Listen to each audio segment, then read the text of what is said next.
Tessa from Mama's Geeky here. Thank you so much for stopping by my YouTube channel. Hi, Tessa from mamasgeeky.com. And thank you guys for taking the time today. My family absolutely loved this movie. It made us want to go back to Hawaii so bad. We've been a few times, and when the world opens back up, we'll be going again. But my question is for Christina. Obviously, The Goonies is a huge, huge inspiration. I mean, you can watch 5 minutes and pull 10 references. So I want to know if there's an actual count to Easter eggs and references, because it has to be insane. And what's your favorite one? So there isn't a count, because it was a collaborative effort in terms of like all these Easter eggs showing up.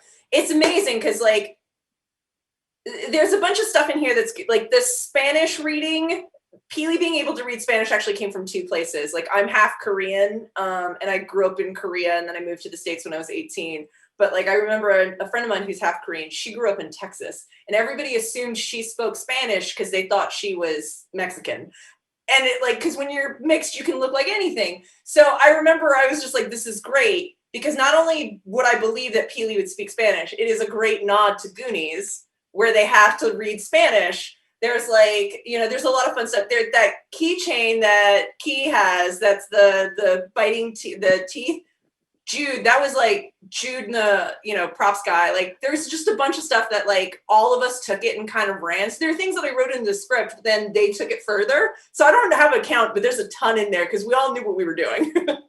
Christine, what inspired you to become a comic artist? Oh, you're going real into my past. So I grew up in Asia reading manga. I don't know if you're a fan of manga. Yeah, I have. I grew up reading manga. And so when I got to college, I had just kind of a moment where I was like, what do I really want to do with my life? If I'm being very honest with myself, the thing I really want to do is comics. So I just put all of my energy into working in comics, and it was amazing. I ended up at Marvel. And it was, you know, a fantastic 10 years of my life working in comics. To this day, comics are kind of my first love. So yeah, it was, I grew up reading them. And then at some point in time, I just decided that like, I really needed to do them. And on top of that, I think that like, if you really want to do comics, you're a storyteller. Like that's really what it comes down to. You really want to tell story. And like, I just couldn't deny that part of myself anymore. What kind of inspired the screenplay for Finding Ohana? So, you know, I grew up watching, you know, 80s and 90s movies. I really loved The Goonies. The Goonies is at the heart of the inspiration nugget here. And a lot of that had to do with Keyquan, like between Indiana Jones, you know, his character Short Round in Temple of Doom, and Data. Like I saw myself represented in these adventures. So I really wanted to write something at the time that I wrote the script, the first draft. I wanted to write something that was fun, that younger me would have loved to see. And what younger me would have loved to see was essentially Goonies in Hawaii, full of, you know, Asian American and Pacific Islander kids, just a bunch of datas running around an island looking for this treasure. And that was the real inspiration for this, that I just wanted something fun that I could identify with, that, you know, had this existed 20, 30 years ago, it would have meant the world to me. Hi, I'm Robin Davis from momthemagnificent.com. My question was for Jude. What do you hope that people take away or learn about Hawaiian culture from this film? I only pause because there's so much I want them to take away. I feel like just watching the film, you're going to organically take something away, not just, you know, the appreciation of the beauty of the island, but the beautiful spirit of Hawaiian people. You know, during our filming, we had a lot of Hawaiian crew members that really, like, not just what they brought to the work, but individually and personally as people, the spirit of aloha that they bring to everything is so prevalent and so powerful. And even if you're not Hawaiian, I feel like there's a lot of positive kindness and love and generosity, and definitely appreciation of family and the importance of culture. So I really hope viewers take that away. And also, you know, the story is about a couple of Hawaiian kids who weren't really raised on the island or with too much Hawaiian culture. And what I'm really hoping viewers will think about at the end of the movie is, it's never too late for you to connect to to understand your identity and to connect to your heritage. My question is for Christina. I learned something from this movie. I had no idea what geocaching was before watching this movie. And so I wanted to know why geocaching and not just a regular old just treasure hunt. So, one of the things that's interesting about this film is there's more representation in it than just cultural.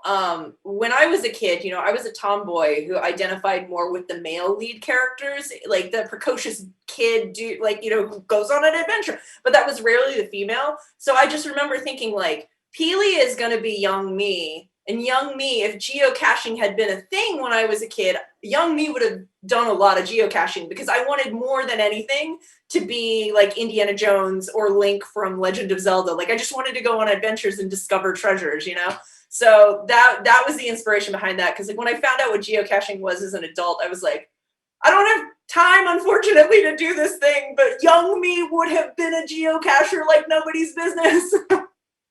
That's awesome. It has inspired my kids to want to do it now. So, by the way, there are, I think, I don't know, something like 2,000 geocaches on Oahu Island, and anybody can geocache. And by the way, you can go online now and see the geocaches near your own house. So start close because it's all around you, and it's really for people who love to puzzle. A lot of these geocaches are quite mysterious and they have riddles. And they're so fun to do with kids. So I'm really glad, Rachel, that you're going to get into it. It's so fun. Hi, everyone. My name is Christy. I'm with the Cactus Chronicles. My son Austin is here too. We really love the movie. Jude, this is a question for you. There's a lot of scenes involving adventure with the kids. What were the more challenging scenes to film? Hats off to these kids because, man, we put them through the ringer. It was really important to me that we did a lot of practical stunts. I mean, I love visual effects and there's plenty of visual effects in our movie, but there's nothing as visceral as practical effects. And there's nothing as visceral as seeing your leads, your real actors doing a lot of their own stunts. And so our kids were very brave. And so the waterfall scenes, the underwater scenes, that's them. I would say in general, because there was so much cave work and water work, they were wet all the time. So there wasn't one thing in particular that was like so difficult because they were all so brave and courageous and they were all up for the adventure. But it was the accumulation of being wet from the beginning of the day to the end of the day for multiple days that I think started to, wear on them a little bit. If you've ever tried to go to the bathroom with wet pants on and try to like peel your clothes off and then there's a little breeze and you have to put those wet clothes back on, I would say it's the accumulation of all of that work that started to become challenging. Hi everyone, thank you so much for being with us today. I'm Tati from Cool Mom School Tips. And Jude, congratulations on such a beautiful film. Our family really enjoyed it. Lots of excitement, lots of adventure, and for me personally, a lot of rich cultural learning and curiosity arises. So for sure, Hawaii's on the bucket list, and being the first time that you're filming in Hawaii a movie, I was just curious if you integrated special Hawaiian rituals, blessings, or something of the sort for the movie itself. Thank you for asking that. We were very, very careful to respect Hawaiian culture. I mean, and by the way, even outside of Hawaii, my overall production ethos is to leave any space that you use better than when you found it. And that was very much aligned with everything that we did in Hawaii. And so, for example, we actually brought on a lot of local consultants, cultural consultants, tattoo consultants, script consultants, just to help us make sure that we were on point and always respectful and really doing justice and paying homage to Hawaiian values and culture. We also had a Lopaka Kapanui. He's a big kahuna. And he was sort of everywhere we went, he would go there and actually do a blessing. And on the days that he couldn't do a blessing for whatever new location, we actually found somebody like our second AD. Her daughter actually knows how to do blessings, so we brought her daughter to come and do a blessing. And the whole point of this was to really, with heart and soul, to have appreciation and gratitude for everything that we were doing there, and to make sure that we weren't just taking and that we were giving back. And I have to throw it over to Christina. Christina, I hope it's okay that I mentioned this, but Christina had the wonderful idea of us contributing and creating a scholarship. So Christina, if you wouldn't mind talking about that briefly. Yeah, we created a scholarship at the University of Hawaii for, it's a creative writing scholarship. I wrote this script from a very personal place, but I'm Korean, and I was really pleased when Jude and I started working together on this, that both of us wanted to make sure we got the cultural portion of it correct, because I know when I see Korean culture done incorrectly, I see it. And my intention with this script was never to be disrespectful. So like after we sold the script and we went to at lengths to like make sure the culture was done correctly, I thought to myself, like, the best thing that I could do with this gift is to give back and make, give possibilities to kids who want to go to school in Hawaii. Like, scholarships make it easier for you to chase your dreams because it takes some of the financial burden off of things. So Jude and I created a scholarship at University of Hawaii for local kids who graduate from high school in Hawaii. And it's, it goes into perpetuity. So we're hoping that it's a longer lasting contribution to Hawaii that we made. And just to add one more thing, 5 years ago, I did a DNA test and I found out that I was part Polynesian. That was a huge surprise to me. I was raised Chinese American. And so to find out that I was all of a sudden part Polynesian, well, what did that mean to me? And so in my own way, I've been exploring and trying to understand and trying to connect to that Asian Pacific Islander, DNA that I wanted to be connected to. And so that was also a big part of why I wanted to direct this movie, is because the leads, Pili and Ioane, in their own way are trying to discover their own connection to Hawaiian culture. And so it in some ways, not only did I get to go make this awesome movie and explore these stories, but it was actually really personal for me as well.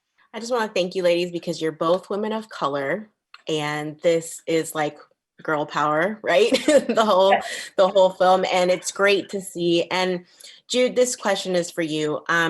You have done so much besides directing Finding Ohana. I love Fresh Off the Boat, by the way. And I am curious as to what kind of led you to want to direct the film? How did it come about? I cannot believe my incredible good luck. I'm actually fairly new to episodic directing. I've directed for 20 years of my career, but it was mostly in competition game shows and documentaries. And I tried for years to break into scripted directing. And then when I did about 5 years ago, it's like the floodgates opened. I was very fortunate to get a lot of opportunities very quickly. And so my agent at CAA was like, wow, now that you've sort of conquered TV, do you want to direct movies? I'm like, absolutely. And he said, what kind of movies do you want to direct? I said, action, adventure, comedy, and it's absolute icing if they're people of color and they're female leads. And he was like, I think I have just the script for you. And literally the next day, he sent me Christina's script. And so, I mean, this movie checks all the boxes for me. And I got to work with Christina, who had such a strong vision and such a strong voice and a great sense of humor. And so, yeah, this movie really, as my feature directing debut, had everything that I could have possibly wanted. Seeing your baby from paper to screen, did you have a favorite moment that you got to see brought to life? Okay, so when you write a script, it goes through a lot of iterations. There are several things that change. There were two things that, interestingly enough, did not change in the script, and both of them are with Pili and Casper. The first time is when Pili hits Casper and is like, I'm not going to apologize. I'm too, oh no, I'm blanking on my own line. I'm too modern. That's not correct. But that moment where she hits him, just because it like defines her as a female character, she's too progressive. That's it. I haven't had coffee yet. I'm sorry. She goes, I'm too progressive. And then the other scene that I love is like when they break onto Kualoa Ranch, get caught, and she's just like, you know people here, why didn't you tell me? We could have just walked out. And he's just like, you were having so much fun, I didn't want to get in the way. So like I love those two moments because I think that like for me that captures kind of like those two characters and the kind of characters that I fell in love with when I was a kid. So yeah, I feel like I tapped into my little 90s adventure kid right in those two moments. And I'm glad that like they survived from draft one to like the final version of the movie.